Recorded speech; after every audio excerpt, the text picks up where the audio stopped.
ना किसी के मरने का शोक करो, ना किसी के साथ नाता टूटने का दुख मानो। वैसे भी मेरी माया इतनी प्रबल। सभी भाई बहनों को, संत महात्माओं को दास का प्यार भरा धन्यवाद। आज की चर्चा दास इस विषय पे करने वाला है कि एक ब्रह्मज्ञानी महात्मा ने ये जो जीवन हम सबको मिला है वो अपने जीवन में घटित घटना दास के साथ साझा कर रहे थे। वही दास आप सभी संत महात्माओं को, भाई बहनों को बताने जा रहा है।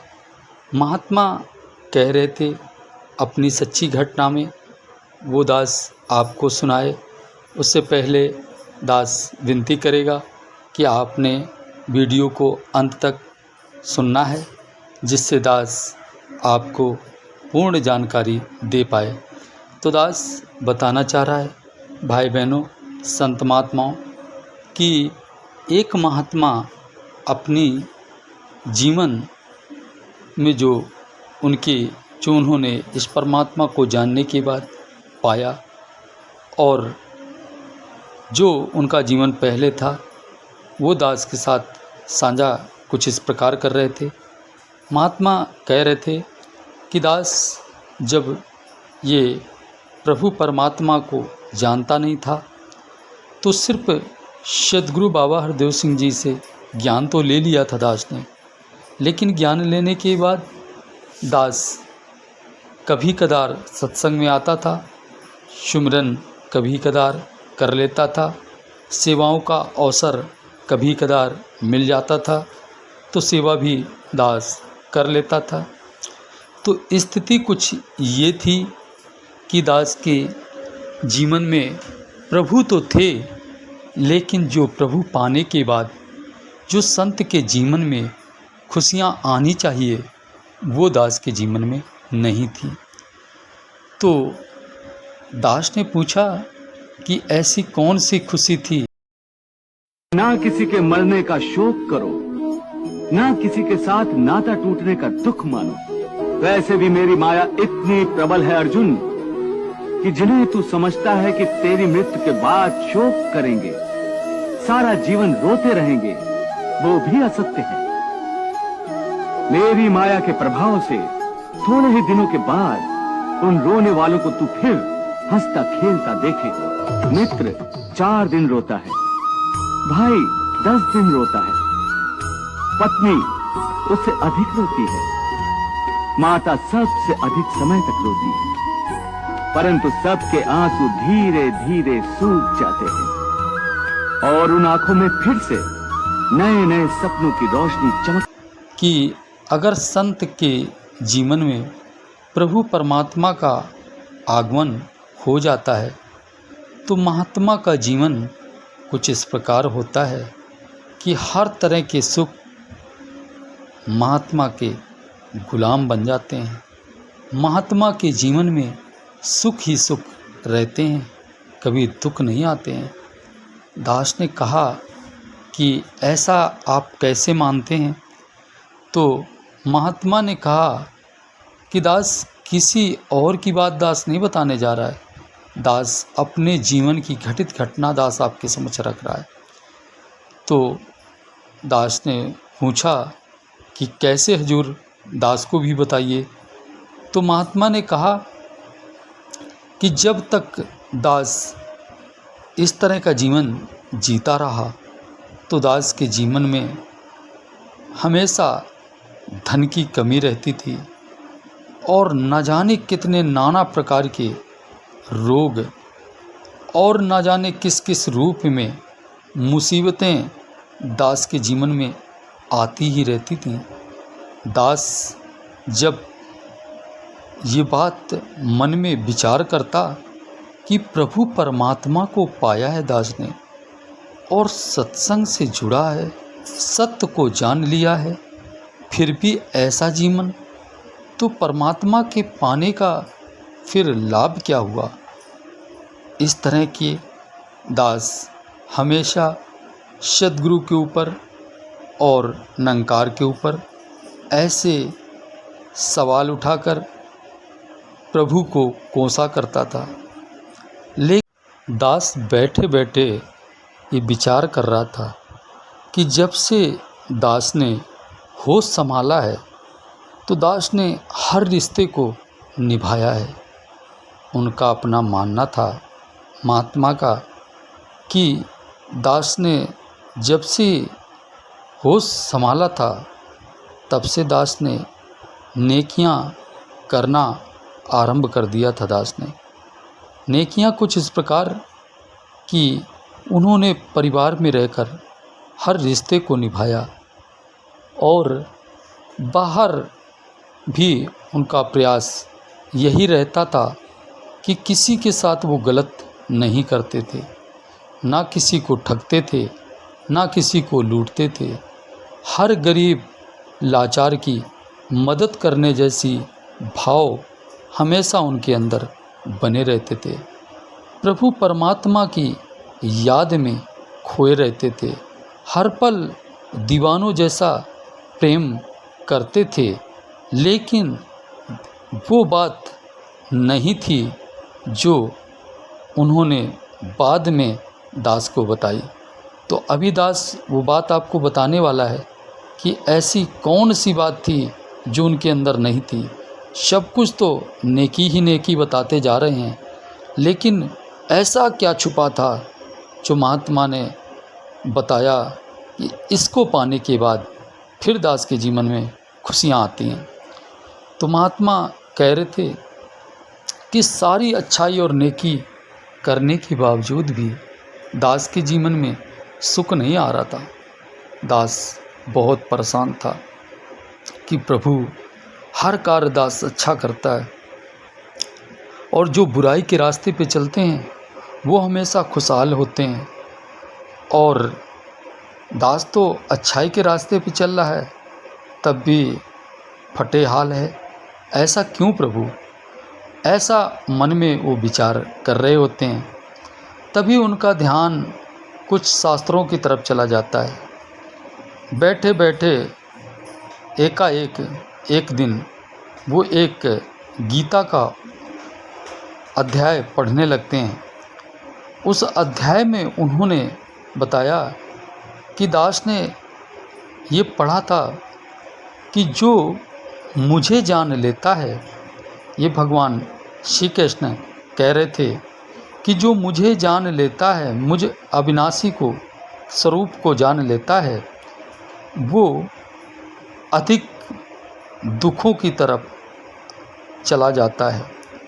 और जैसे जैसे उस महात्मा की तीव्रता मेरे प्रति बढ़ती जाती है, दुख और अधिक उसके करीब आना आरंभ हो जाते हैं। भगवान श्री कृष्ण की ये शब्द महात्मा बता रहे थे, कह रहे थे कि वो जब हार जाता है, दुखों से थक जाता है, ऊब जाता है, तो लास्ट में संत क्या करते हैं सुनिएगा। कह रहे थे कि फिर संत जो है समर्पित हो जाते हैं, लाचार हो जाते हैं, टूट जाते हैं। कैसे? जब वो गरीबी और दुखों से पीड़ित होते हैं तो मजबूर होकर कोई अच्छा सा बिजनेस, अच्छा कारोबार, कुछ ऊंचा करने को सोचते हैं, और फिर उसमें भी भगवान श्री कृष्ण के द्वारा दी गई हानि, ये भगवान श्री कृष्ण का बताने का भावार्थ था कि जब उसमें भी हानि परमात्मा की तरफ से मिल जाती है तो संत पूरी तरह से टूट जाता है और अंत में वो समर्पित हो जाता है, नेचुरल तरीके से समर्पित हो जाता है। फिर उसे समर्पित होने के लिए ये बात याद नहीं करनी है कि हमें परमात्मा के हम भगत हैं या परमात्मा को हम जान चुके हैं तो हम समर्पित हो जाएं। नहीं, फिर वो आप से आप समर्पित हो जाते हैं।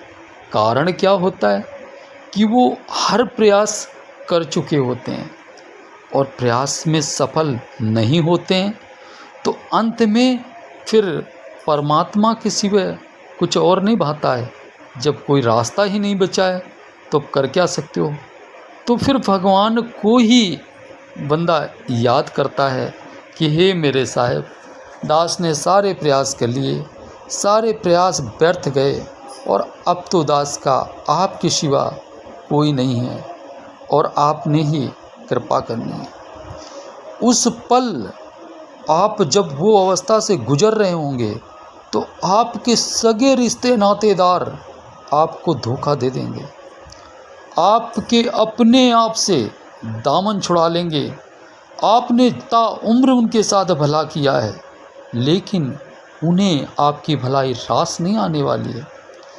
आपने एक लाइन सुनी होगी, विवेक शोक जी की थी, कि विवेक शोक जी कह रहे थे अपने गीत के माध्यम से, दुनिया का भरोसा क्या, दुनिया एक सपना है, सब छोड़ के मोह माया, एक तुझ संग प्यारे रहे।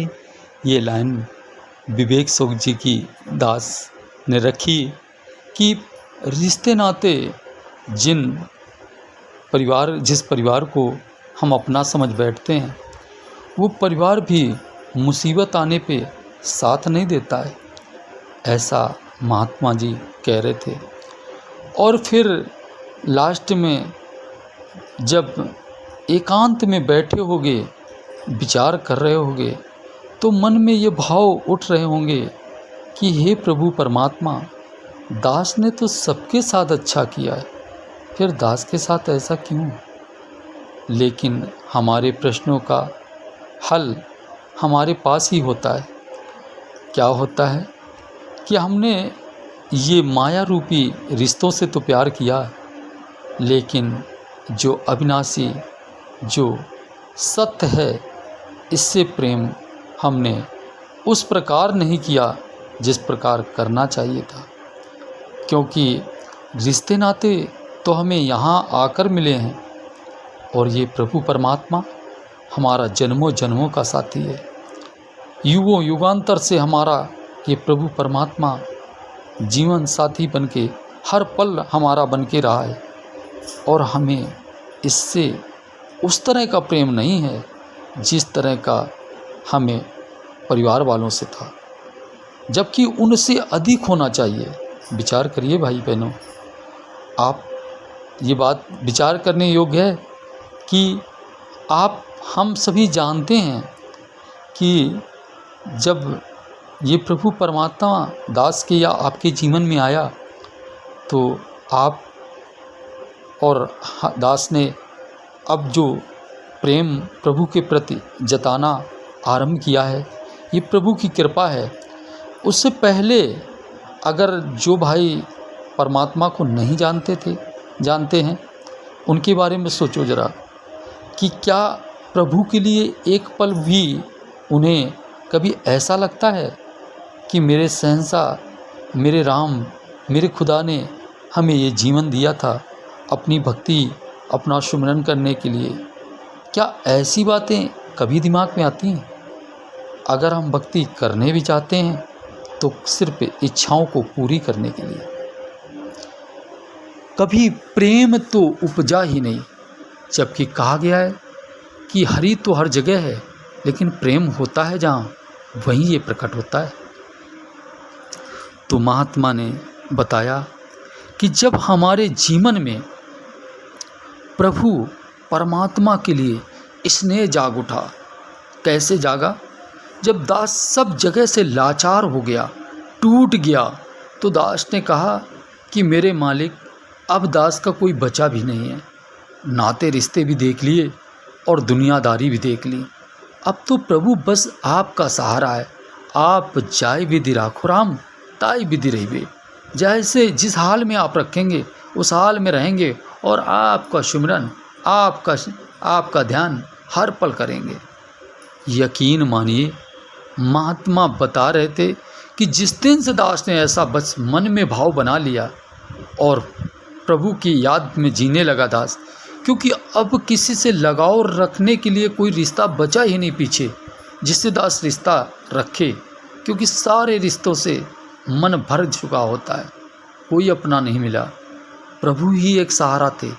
तो फिर महात्मा कह रहे थे कि फिर प्रभु से ही दास ने रिश्ता जोड़ लिया कि मेरे साहब अब तो आप ही